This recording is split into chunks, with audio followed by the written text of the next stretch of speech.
can do this all night. First of all, thanks for tuning in to another episode of Pfunk Thinking Right.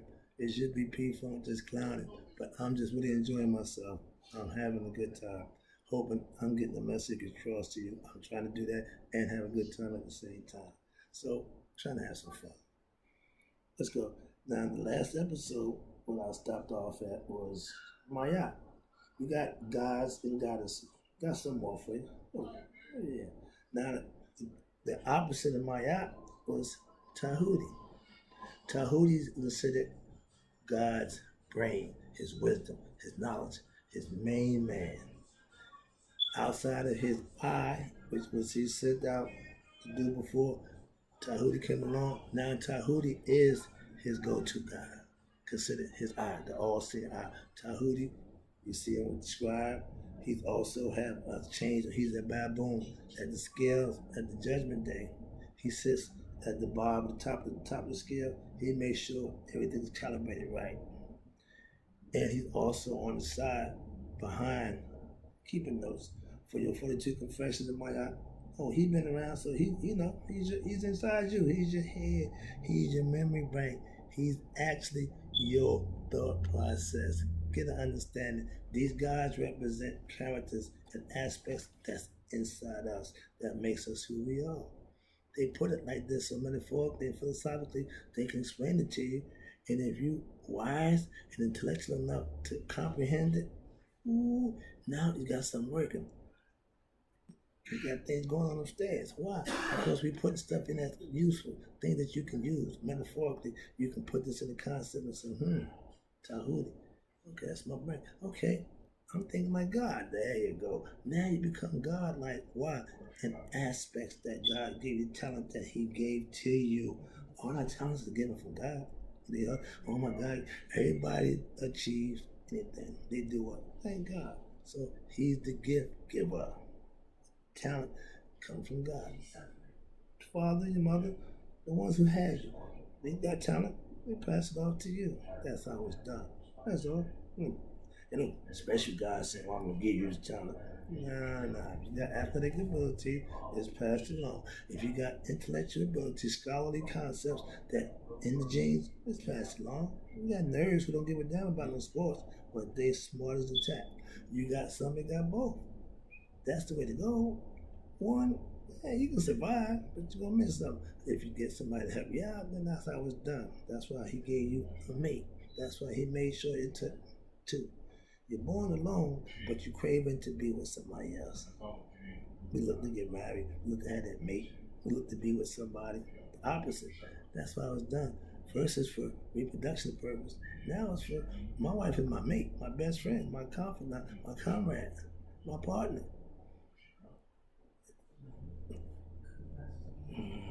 Let that go. Moving right. Now the next one is me, her. She's the cow, or sometimes you see it at the judgment time. She's the birthing brick. She's like a brick to the face on it. She's your karma. She's there at birth. She's there when you come out the womb. She's there. She keeps track. Also, she's on board with you. She's called the full one. She's like a cow with regalia, with jewels on everything. But she's considered the full one, the mighty one. She's the upper echelon of the deity. Okay, she's represented high in the pantheon of goddesses. Her, Neith, Nate, they all in the same atmosphere. Everybody's come after them. Only one that sits higher than them and represents more is my girl, Maya. The rest of them, they gotta get in line. And it's a bunch of them. They're all for a purpose. Like I say again, when you learn the God, when you learn the God's purpose, you learn the God's aspect, and when you adopt it, they say you are what you eat, you are what you think. So if you can think godly, think like the God, you get where I'm going with that? It works metaphorically, philosophically. Yeah, it can metaphorically work for you too. Metaphysics meaning you're going to implement what you think, you're going to act on what you think is right, and once you do it, it becomes knowledge, it becomes wisdom. It has experience now. You've experienced certain things that you can live with and pass along. Why? Because you know it. You gotta live it first. You just can't read it and think, no, I read the book. The book said this. Nope. Then you got Het Haru. Het Haru is Haru's wife. That means the house. Okay. Het Haru, house up there, Haru up there, signify that she's the female force. Like Haru, he's the male force, son. He's the son of God, the first Christhood. He got a mate. Ancient times, everybody had a mate. Why? That shows you duality. Maya, no mate. Me hurt, no mate. Need androgynous, male, female. All encompassing God. I'll get some pictures. I'm gonna have a whole bunch of fun. I got pictures I'm gonna show you. And when you see these guys, I'm gonna break them down and show you what everything represents because they all meant something. Everything in Egypt, they show the picture. Look at the picture, the hieroglyphics. Oh, everything on it means something. Ain't nothing just there. No, everything has a purpose for a reason. That's when you're living like that. Everything's on point. That's what being on point meaning. Purpose, reason, understanding, why. These are things you need to have in order before you undertake any ventures or anything. You need to have it laid out. A plan, so to speak. You remember that plan? You gotta have a plan. If you think this just happened by accident, this is all God's plan. Man don't do this. So understand it. When you have knowledge, understanding of nature, which is representation of God, when you live in understanding of nature, with nature, you become godly. You living and doing what he wants you to do as a human being in this life. He wants you to get to him now. Because if you don't now, you won't get there when you die. The spirit don't go to God when it dies here. It go back to the line unless it's woken up. And mine is just waiting to say, yo, my man, I'm glad you did your thing and I haven't took this, but we going home. So I'm happy all the time. My spirit is happy. When bad things happen, I still happy. That's what I'm trying to tell you. That kind of happiness you can't buy, sell, steal. It's earned. It's what you get when you do right, live right, act right, think right. These are all the benefits of doing right. Like I did that? Mm-hmm. Tied that in real smooth, didn't it? Segue that one real nice. Here we go. Now we're going into, who is this? Oh, I just told you. Nefertim was Haru in the Memphite theology because Ptah and Sekhmet had a baby. That's Nefertim. He was born in the lotus plant. You see him in the lotus plant doing this with his hand to the mouth, silence. This is another story from a different part of Egypt. Creatively, philosophically, origin, meaning it's a study of their religion. They have different viewpoints, but they're always based on pretty much the same thing. Changing the name here, but the aspect and the purpose, the letters didn't change. They the same. The aspects didn't change. Shoe, still shoe. Up and down, it ain't changed. Tough nut, still tough nut. Nut, still nut. Gab, still gab. So they didn't play that. No, we got this, we got that. All the same thing. What they told you in different places, the names changed because the people here called it this, people there called it that. It wasn't a big deal what you called it. The important part was that you learned it, that you lived it, and you got that ticket because their life expectancy wasn't but 30, 40 years. We jumped up and down, we get 60, 70. If I was an Egyptian, I'd be dead by now if I wasn't a pharaoh. Only one live long with the pharaoh. And it got to the point where they didn't have long life no more. Why? Because they just started living God shape. When you stop physically doing exercise, you stop, the body in motion stays in motion. That's been proven over the years. The Greeks and Romans showed you how they, after they had the Olympics and they all physical, they was always in competition with us and they always lost. It's another story. But here we go, right to more guys. The Nebuchadnezzar, you see this guy, you're going to say, what the what? He got 4 hands, He got a few sets of wings. He got all kind of stuff in his hand. He holding a little bit of this. He got the whole package. You see most of the guys, they got a scepter. You see my man Patel, he got his little stick. He got the scepter, the Dajir. You see the backbone. You see all these things. When you see Osiris, you see him standing with the hook and the flare. Okay, the royalty that shows dignified. All these things. But the Nebinger, the big boy, he got everything. I'll get a picture of that. It's funny. But these are qualities that once you learn about them, now you can imagine a young kid learning these qualities, learning these concepts, and then they use as they growing up. They can be any deity they want to be. They can be all of them. I took them all. I didn't pick and choose. Everybody said pick one.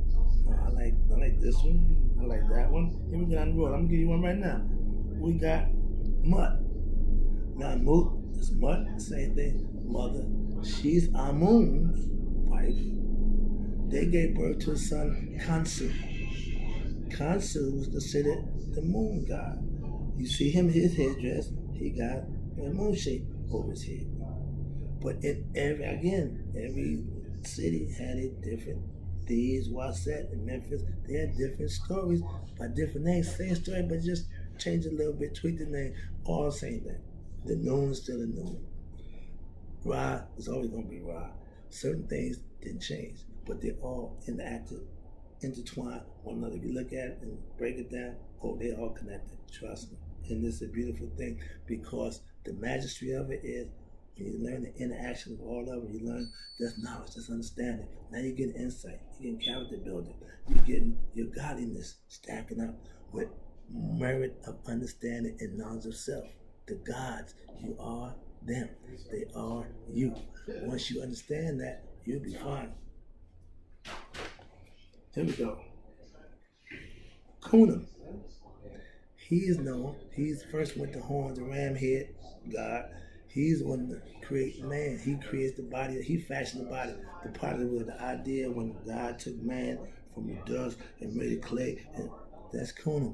He's on the pot as well, making man, creating the body. Two bodies. One male, one female. He's the fashioner of bodies, the physical part. See? We had all this laid out. Kansu, talking about him, that's the son between Mut and Amun. Okay? He's the moon god. See? Every one of them, once you learn them, who they are, they become friends with you. They become like a family member. Like my cousins, these are my people. Okay. Then you got Noon, the primeval waters, the ocean. We don't have a clue about the ocean yet. We done studied a little bit about outer space. They claim we know they ain't went to the damn moon, so we got fairy tale. But they don't mess with the ocean. They tried a few times. They went down there looking for Leviathan. They went down into the abyss. They went to try to eat. They don't know what's down there. They ain't trying to go and find out either. Because some things is best left alone. Leave it be. Don't poke the bear. Don't wait to sleep. All these concepts is some things you just might want. Pandora's box. Don't open it wide. Yeah. But in life, we have to be instructed. We have to be taught. And every time the rules are laid out, the rules are there for a reason. Once you break the rule, you have to be punished. Parents, it's a thin line. Like I said, I would say it's a thin line between abuse and punishment. When I would have to bring the hammer to my kid, I'm bringing it with force. I'm bringing it with them to understand it. You don't want this. You want at all costs to avoid this. When I bring it. Why? So I want you to have to keep doing it. We just can't be, no. So they got the message real early. So parents, start early. Check them. Put the fear of you in them. If not, you're going to have problems down the line. That's just a parent-to-parent convo. I don't care about what the law says. I don't care about that. I don't care about none of that child services. I care about parenting. Real parenting means you love what's yours. You want the best for it. So how you let somebody else tell you how to take care of it? I don't subscribe to that theory. That's all. Here we go. The last one is the winged disc netter. When you see the wing disc with the disc with the wings on each side, you got a vulture facing that way, west. You got the cobra facing that way, east. That's protection from both sides. That's the sun with wings. That means it takes flight. The sun itself represents the deity that we saw as the hidden one. He's the hidden one's calling card. If you think I don't exist, you think that comes from? Man. For all you non-God believers, all you agnostics, all you come on, I don't fight with y'all, I don't argue with y'all. We got to prove that we can just point to different things, different aspects that man don't control. Elements in the world that was here before we got here. Though who you think put it here? Oh, the Big Bang, it just happened. Molecules just came together. Come on, man. Scientifically, they got to come up with logical and rational. I understand that. But the Egyptians laid it out for you. They gave the blueprints. They told you it was analogies, it was metaphors, and philosophically, theology, all views and concepts that because we wasn't there, all we can do is go by what they wrote and what we can decipher from the hieroglyphics. But for our time, right here and now, I can tell you the concept still works. Like the Christians say, the blood of Jesus still works. Well, knowledge of self, know thyself, still works. The Mayat lifestyle still works. If it's good, it was good then, it's good now. I'm proving that because that's what I've done. I've taken it, dressed it up, polished it up a little bit, cleaned it up, and given it back to us, and it's working for me. And for those who follow me, and hopefully it's a lot, it'll work for you too. I can guarantee you that. It's foolproof. God don't make mistakes. God don't have flaws. Nah. The people who do God's will, you can't touch them. MC Hammer, Jesus, no weapon formed against me shall prosper. When you got God on your side, you a bad man. How bad are you? The question is, how bad do you want to be? Reputation on the streets, reputation in prison, reputation period. But when I got to God, all it didn't make a difference to me now. I got a whole new ball game.